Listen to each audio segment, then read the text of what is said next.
You stopped trying to explain yourself because every time you did, people looked at you as if you were speaking a language they could not understand. At first, you thought the problem was something you needed to fix. Maybe if you smiled more, talked more, laughed at the same jokes, accepted the same compromises, and wanted the same things everyone else wanted, you would finally feel like you belonged. But no matter how hard you tried, there was always an invisible distance between you and the crowd. You could stand in a room full of people and still feel like the only person who was truly alone. You watched friendships form naturally around you, while your own connections often felt temporary, shallow, or strangely incomplete. You questioned yourself in silence because nobody else seemed to notice what you were carrying. You wondered why conversations that energized everyone else left you emotionally exhausted. You wondered why the things that excited the crowd left your heart empty. You wondered why your greatest battles happened where nobody could see them. Some nights you even asked God if you had done something wrong. Why does it feel like everyone else received an instruction manual for life except me? Why do I always feel one step outside the circle? Why do I keep losing people I genuinely loved? Why do I always end up walking alone? Those questions stayed with you longer than the people who promised they never would leave. And perhaps the most painful part was not being rejected by strangers. It was realizing that even people who cared about you could never fully understand what was happening inside your soul. There is a unique kind of loneliness that comes from being surrounded by people who love you but cannot see you. It is the loneliness of carrying a calling you cannot yet explain. It is the loneliness of sensing that your life has meaning while having no idea what that meaning actually looks like. It is the loneliness of believing God is present even when heaven feels painfully quiet. If this describes the season you are living right now, leave a comment saying I understand. Sometimes simply admitting that you recognize this struggle is the first step toward realizing you are not the only one walking through it. Because what you have interpreted as distance may not be punishment at all. What you have called rejection may not be abandonment. But before your heart can truly receive that possibility, you must first understand why this pain has felt so personal for so long. Most people believe that being accepted by the crowd is proof they are on the right path. Since childhood, you were taught to measure yourself by applause, approval, invitations, popularity, and belonging. You learned to associate acceptance with safety. If everyone liked you, everything must be fine. If everyone agreed with you, you must be doing something right. Yet the strange reality of Scripture is that many people God used experienced seasons where they stood apart from everyone else, not because they believed they were better than others, not because they wanted attention, but because preparation often happens in places where popularity cannot follow. Consider how often spiritual growth happens away from the noise. Seeds grow underground before anyone celebrates the harvest. Gold is refined away from the marketplace. Even the quietest seasons of nature often prepare the greatest transformations that no one notices until much later. Perhaps your life has felt hidden because some of God's deepest work happens where human eyes cannot interfere. The crowd usually celebrates visible success. God often develops invisible character first. That difference changes everything. Maybe you have spent years trying to shorten a process that heaven never intended to rush. Maybe every relationship that quietly faded taught your heart to depend less on people for identity. Maybe every closed door strengthened muscles of faith you never knew you possessed. Maybe every lonely night became sacred ground, where your heart slowly learned to hear God's whisper above the endless opinions surrounding you. But while those possibilities sound comforting now, they did not feel comforting while you were living through them. Because loneliness has a way of rewriting the stories we tell ourselves. After enough disappointments, your mind begins creating explanations. Maybe I am too different. Maybe I am too much. Maybe I am impossible to love. Maybe something inside me is broken. Those thoughts arrive quietly. They sound reasonable because they have been repeated so often. Eventually, they become the background music of everyday life.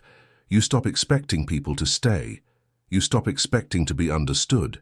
You begin protecting yourself before anyone has the chance to reject you again. The walls around your heart do not appear overnight. They are built one disappointment at a time, one unanswered message, one forgotten invitation, one relationship that slowly disappears without explanation, One prayer that seems to echo back in silence. Before long, isolation no longer feels temporary. It begins to feel like your identity. That is one of the enemy's greatest strategies, not necessarily to make you hate God, but to quietly convince you that your isolation defines your worth. Yet there is a profound difference between being isolated by despair and being separated for preparation. One steals hope, the other quietly creates it, even when you cannot yet recognize it. Looking back over your life, there may have been moments when God removed distractions before revealing direction. At the time, all you could see was loss. Only later did you realize that some people could not accompany you into the next chapter because they belonged to the previous one. That realization rarely arrives while the goodbye is happening. It usually comes years later, when you recognize how much your heart has changed. Spiritual maturity often feels like losing pieces of yourself before discovering who God has actually been shaping all along. Think about the prayers you prayed years ago. You probably asked God to use your life, to strengthen your faith, to make you wiser, to help you become more loving, more patient, more faithful. Those are beautiful prayers. But few people realize that those prayers often begin with uncomfortable seasons rather than immediate answers. Patience usually grows while waiting. Courage grows while facing fear. Compassion grows after experiencing pain. Trust grows when certainty disappears. God often answers our deepest prayers through processes we would never have chosen ourselves. That does not make the process painless. It gives the pain a different perspective. Suddenly, the distance from the crowd begins looking less like random rejection and more like sacred preparation. Not because every painful event was directly caused by God, but because He is able to bring redemption even from circumstances that wounded you deeply. One of the quiet miracles of faith is discovering that God wastes nothing surrendered into His hands. Even the tears you thought nobody noticed become part of your testimony. Even the prayers you whispered into your pillow during sleepless nights become conversations that slowly reshape your heart. Even the seasons where heaven seemed silent were never empty. Silence does not always mean absence. Sometimes silence creates the space where your heart finally learns to recognize a voice that was speaking gently all along. The crowd is loud. God's guidance is often quiet. The crowd moves quickly. Spiritual transformation usually moves slowly. The crowd rewards appearances. God transforms motives. The crowd notices performance. God sees the hidden places where nobody else is looking. That is why the distance you feel from everyone else may actually be protecting something fragile that heaven is still developing inside you. Imagine what would happen if every unfinished part of your character were constantly shaped by public opinion instead of God's patient hands.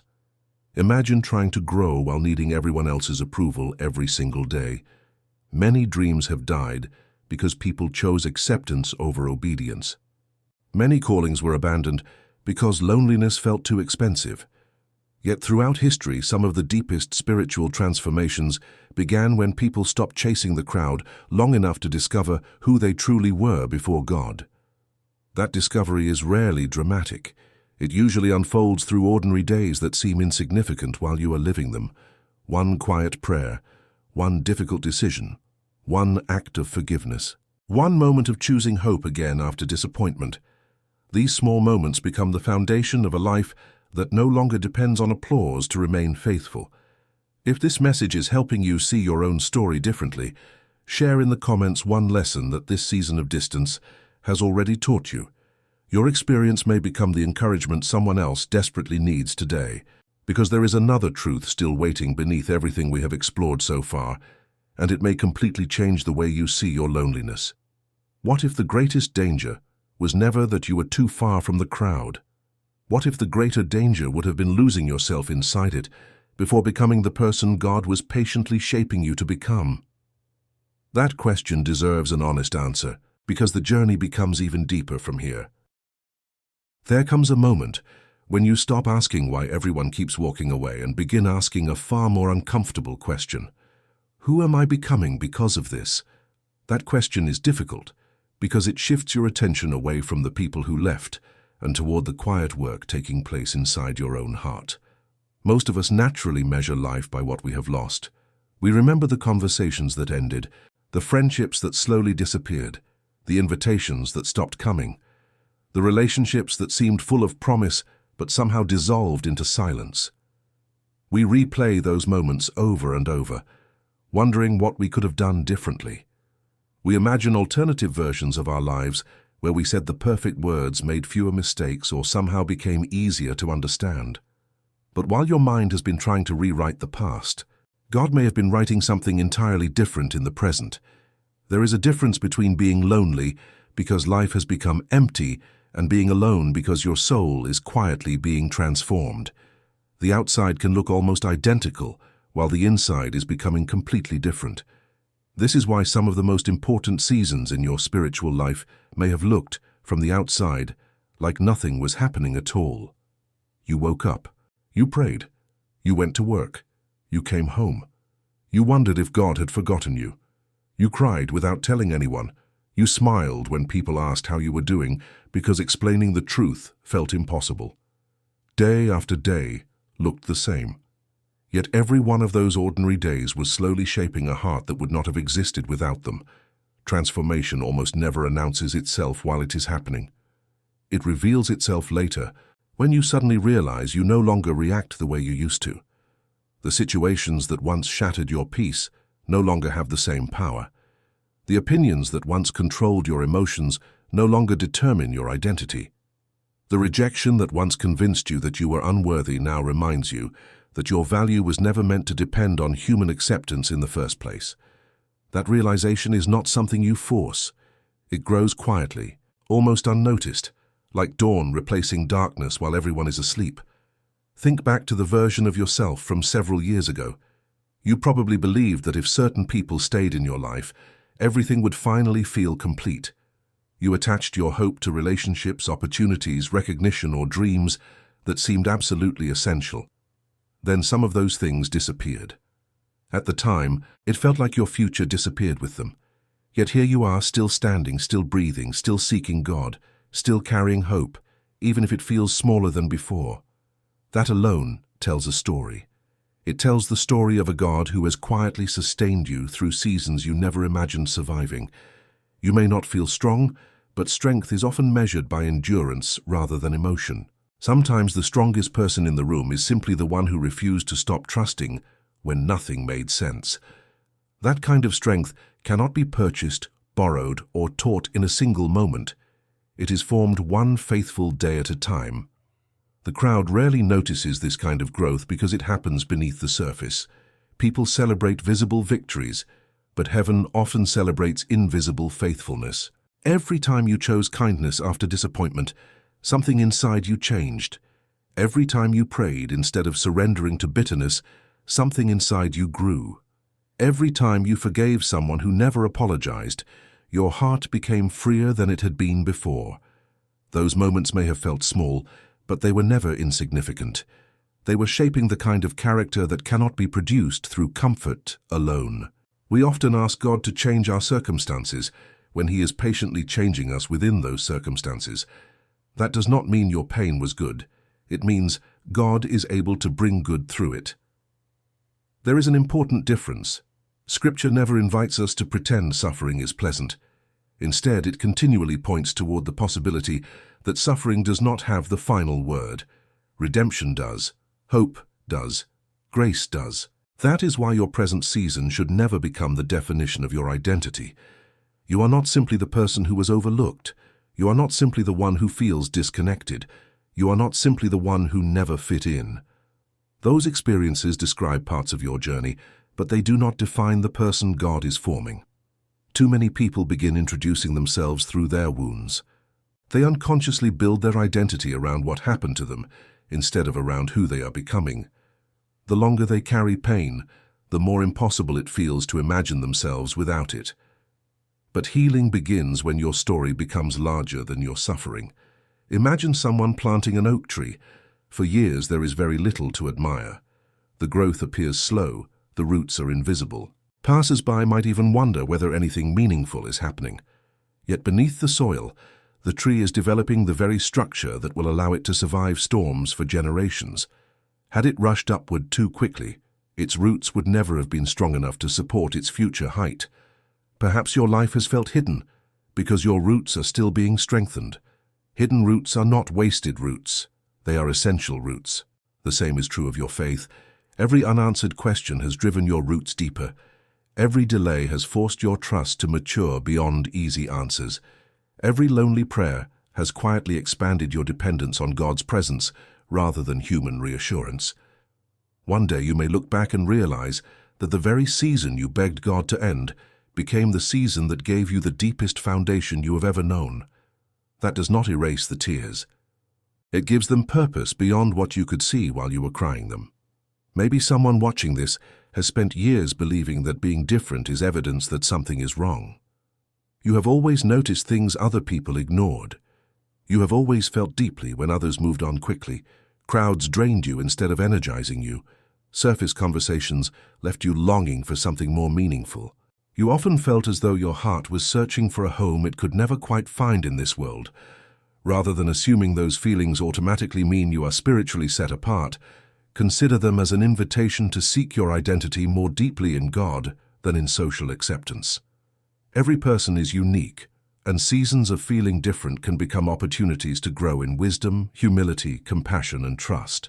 The goal is not to believe you are above others. The goal is to recognize that your deepest belonging is found first in God's love, not in the approval of any crowd. Ironically, when you stop chasing acceptance, you often become more capable of genuinely loving people. You no longer need every relationship to prove your worth. You are free to serve without constantly calculating what you will receive in return.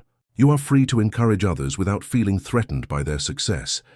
You are free to celebrate someone else's blessings while continuing to trust God with your own unfinished story. That freedom is precious.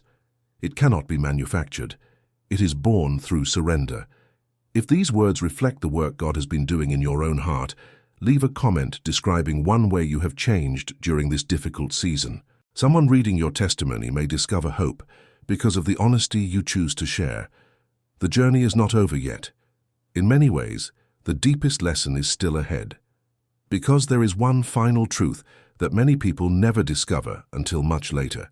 Sometimes the distance from the crowd is not simply changing your relationship with other people. It is preparing your heart to recognize God's presence in ways that would have been impossible if your life had always been filled with noise, comfort, and constant approval. And when that realization finally settles into your soul, you begin to understand that what once looked like isolation may have quietly become the place where your deepest relationship with God was being formed all along. One day, without realizing exactly when it happened, you will notice that the silence no longer frightens you the way it once did. The empty spaces that used to make you feel abandoned will begin to feel different. Not because every question has been answered, not because every painful memory has disappeared, but because somewhere along the journey, your confidence slowly stopped depending on how many people stood beside you and started resting in the quiet faithfulness of God. That change rarely happens in a dramatic moment. It happens after countless ordinary days of choosing to trust Him when your emotions argued otherwise. It happens after praying prayers that seemed to receive no immediate response and praying again anyway. It happens after opening your Bible when your heart felt numb, after worshiping when you felt nothing, after forgiving when bitterness seemed easier, after hoping when disappointment appeared more realistic. Looking back, you begin to recognize that God was never asking you to understand every step of the journey. He was gently inviting you to walk with Him through it. That invitation changes everything. The crowd often promises certainty. God usually offers relationship. The crowd tells you that your value depends on how visible you become. God reminds you that your worth was established long before anyone noticed your existence. The crowd constantly pressures you to become someone impressive. God patiently shapes you into someone faithful. Those are very different goals, and they lead to very different lives. There may have been a time when you believed that if enough people finally understood you, all the loneliness would disappear. Yet even those who are deeply loved by family and friends still discover places in the soul that only God can truly reach. Human relationships are beautiful gifts, but they were never designed to carry the weight of your deepest identity. When we expect people to fill the place that belongs to God alone, disappointment eventually follows. That does not mean relationships are unimportant. It means they flourish best when they grow from a heart that is already rooted in God's love, instead of desperately searching for someone else to provide it. As you mature spiritually, you begin to notice something surprising. You become less interested in being surrounded by many people, and more interested in walking honestly with the few relationships that God places in your life. Depth becomes more valuable than popularity. Peace becomes more valuable than constant activity. Authenticity becomes more valuable than approval. The world often mistakes this for weakness or isolation, but in reality, it is the fruit of a heart that has learned where lasting security is found. This does not mean every lonely season is directly arranged by God, or that every experience of rejection has a hidden message waiting to be uncovered. Life in a broken world includes misunderstandings, disappointments, loss, and human failure. People sometimes leave because of their own struggles. Circumstances change, expectations collide. Not every painful event has a clear explanation. Yet the hope of the gospel is that God is able to meet us faithfully in every circumstance and weave even our deepest wounds into a story of redemption. He does not waste what is surrendered to him. He comforts those who mourn. He strengthens those who are weary. He walks beside those who feel forgotten. And over time, he transforms people who once believed they had nothing left to offer into compassionate men and women who are able to encourage others because they have personally experienced his faithfulness. Perhaps this is why your greatest ministry has already begun, even if you never stand behind a pulpit or speak before large crowds. Every act of kindness you offer because you understand loneliness carries extraordinary weight.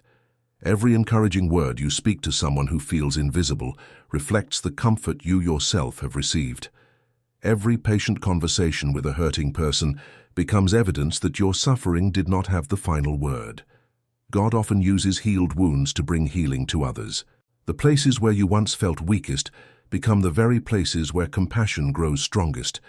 That is not because you became extraordinary. It is because His grace quietly reshaped the parts of you that pain once tried to destroy. Imagine meeting someone years from now who is living through the exact season you are experiencing today. They tell you they feel different. They feel forgotten. They wonder why everyone seems to move forward while they remain stuck. They question whether God has abandoned them. Without realizing it, you begin speaking hope into their life. You do not offer shallow answers. You do not pretend that pain is easy. You simply tell them the truth you learned through experience. You tell them that God's presence is often closest when it feels least obvious. You tell them that waiting is not always wasted. You tell them that faith grows strongest when it continues even without immediate understanding. You tell them that identity rooted in God's love remains secure even when circumstances are uncertain. Suddenly, you realize that the season you once wished had never existed became the very reason you were able to comfort someone else. The distance from the crowd produced a compassion that constant acceptance never could have formed. This is why Scripture repeatedly points toward perseverance, not because perseverance earns God's love, but because it shapes people who increasingly reflect His character. Love becomes deeper, patience becomes steadier, humility becomes more natural, hope becomes more resilient. These qualities often emerge quietly through years of ordinary faithfulness rather than moments of dramatic success. That realization frees you from comparing your journey with everyone else's. You no longer panic because someone else's timeline looks different. You no longer assume that visible success automatically means spiritual maturity. You stop measuring your life by applause and begin measuring it by faithfulness. That shift brings remarkable peace. It allows you to celebrate others without feeling left behind. It allows you to trust God's timing without demanding immediate explanations. It allows you to continue walking even when the road ahead remains partially hidden, and perhaps that is where you find yourself today. You still have questions. Some prayers remain unanswered. Some relationships still hurt when you remember them. Certain dreams have not unfolded the way you expected. Yet despite all of that, something inside you refuses to give up. That quiet persistence is not an accident. It is evidence that God continues sustaining you one day at a time. His faithfulness has carried you farther than you often recognize. Every sunrise you witnessed after believing you could not endure another night is part of that testimony. Every breath you took during seasons of grief is part of that testimony. Every small step forward when your heart wanted to stop is part of that testimony. You may not always feel courageous, but continuing to trust God in the middle of uncertainty is one of the purest expressions of courage. So if you have spent years believing that being distanced from the crowd meant you were forgotten, perhaps today is the day you begin looking at your story with gentler eyes. Not every chapter is meant to be understood while it is being lived. Some chapters are only understood after enough time has passed to see how God remained faithful through them. Until then, you are invited to keep walking, keep praying, keep loving, keep trusting, keep becoming the person God is shaping through His grace. You do not need to force open every closed door or chase every person who chose to leave. You do not need to measure your value by the size of your circle or the volume of the applause surrounding your life. Your identity rests in something far more secure than that. It rests in the faithful love of the God who knows you completely, who sees every hidden tear, hears every whispered prayer, understands every silent battle, and never abandons those who seek Him. If this message has encouraged your heart, share in the comments how God has remained faithful during one of your hardest seasons. Your testimony may become the reminder someone else desperately needs today that they are not walking alone. And as you continue into the days ahead, remember this: whenever loneliness whispers that you have been forgotten, the crowd may not always understand your journey, people may come and go, seasons will change, questions may remain for a while. But God's invitation has never depended on popularity or human approval. He continues to call you to walk faithfully with Him, one step at a time. And sometimes the very distance that once made you wonder whether you belonged anywhere becomes the place where you finally discover that your truest belonging has always been in His presence.